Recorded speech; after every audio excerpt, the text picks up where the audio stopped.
Joe DiGenova joins us now, former U.S. Attorney of the District of Columbia. Hello, Joe. Good morning. So much to talk to you about. Let's talk about what happened last night at midnight, the sunsetting of many provisions of the Patriot Act, including the PRISM collection program under the NSA. The idea here under the Obama administration has been that a lot of what they call metadata, information about people's activities, digital activities, phone calls, emails, instant messages, and various other things, could be collected and stored and saved. And then if they needed to build a case against somebody, they had it saved, and then they'd be able to go back and build that case. An appeals court, first a federal judge and then an appeals court, has said this is not compliant with the Constitution. They waited, this U.S. appeals court, for Congress to do something about it. Where do you stand on this, and what should Congress do about it? Well, I've always thought that the bulk collection was unconstitutional as a general warrant. However, I thought it could be saved by some tweaks to Section 215, which allows it under the Patriot Act.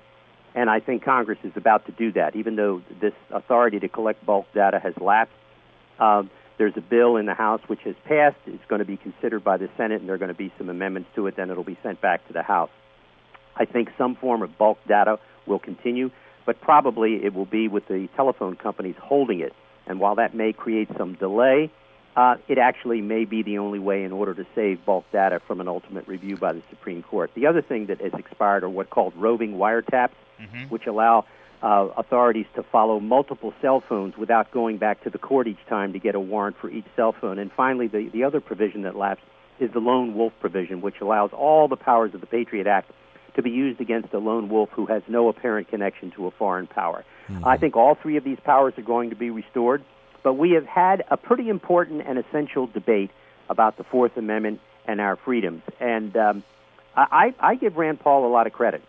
While I disagree with him on the substance of some of this stuff, I do believe that the bulk data per se is unconstitutional, but I do believe that it can be saved, which he does not believe it can. And you believe it should be saved. I do believe it should be saved, and I think it can be saved.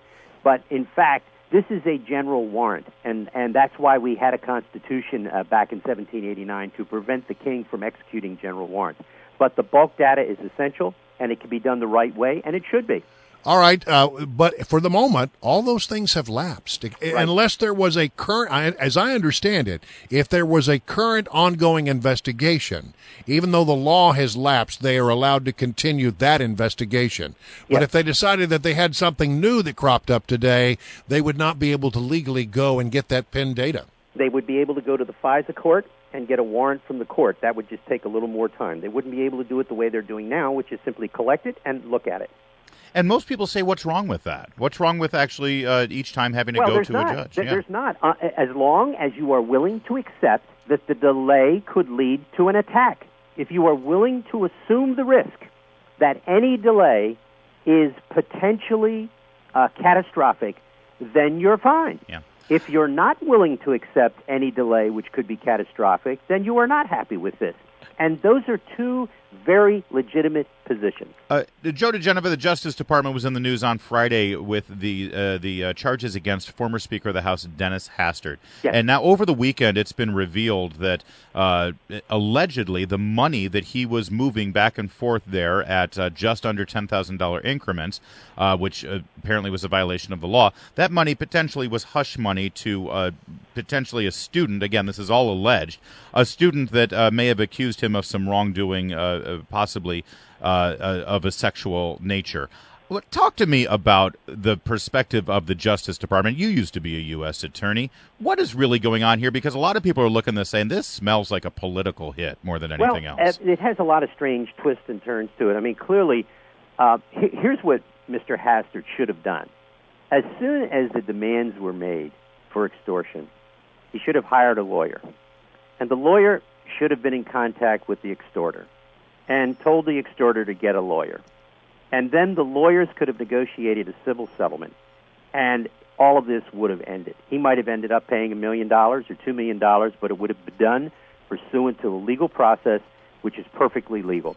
What he did was he violated the law by structuring his transactions in amounts less than $10,000 or sometimes more than $10,000 with no currency transaction report, and then lied to the FBI about why he was doing it. This is an example of someone trying to be his own lawyer who really didn't know what he was doing. And if he'd taken a few simple legal steps, now it all might have come out.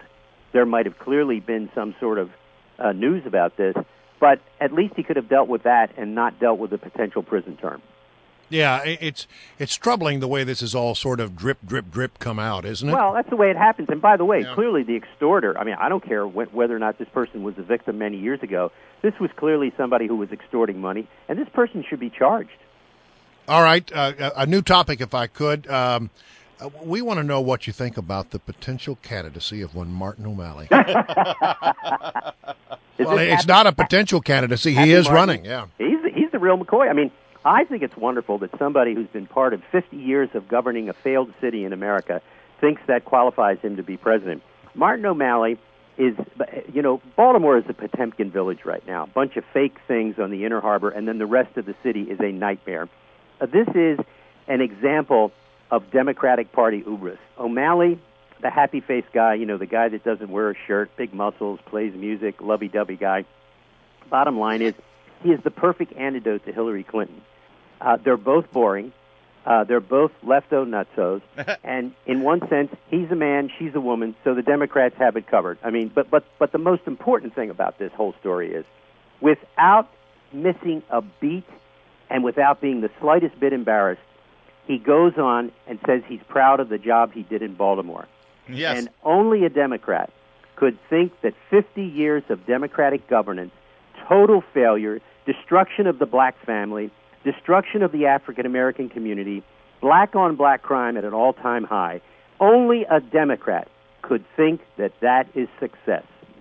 While we're focusing on Baltimore, we just reported a little, just a few moments ago, that State's Attorney Marilyn Mosby was the honorary ringmaster at a circus over the weekend, and crowd loved her. She keeps doing these political appearances with her husband. You're in a high-profile marriage, Joe DiGenova, but there are some things that you've got to, when you're responsible for, carrying out the people's business as the state's attorney, you got to stay away from certain political things, don't you? Well, I think she's making more mistakes than are really acceptable in a public figure. It may not make any difference in an overwhelmingly black city where they're happy to have a black female mayor and a black female, a state's attorney and a black police commissioner. But the truth is, in the broader community of the state of Maryland and around the country, this is a monumental embarrassment. It is. When you talk to lawyers all over the United States who follow this, you will find very few who defend her and her conduct. And what she's done now is she's piling on. Instead of disappearing for a while, which is the usual thing you tell people to do in the middle of a maelstrom, she's doubling down and appearing more. This is an immature, irresponsible, unprofessional lawyer. She should not be state's attorney, but regrettably she is and will be for several more years. The city and county of Baltimore are being ill-served, and sadly, there's nothing anybody can do about it except for a change of venue and move this case to either the Eastern Shore or Western Maryland. Joe DiGenova, always good to have a nice cold shower of Joe DiGenova wisdom to start our Monday. That's right. Yeah, keep that soap. Thanks.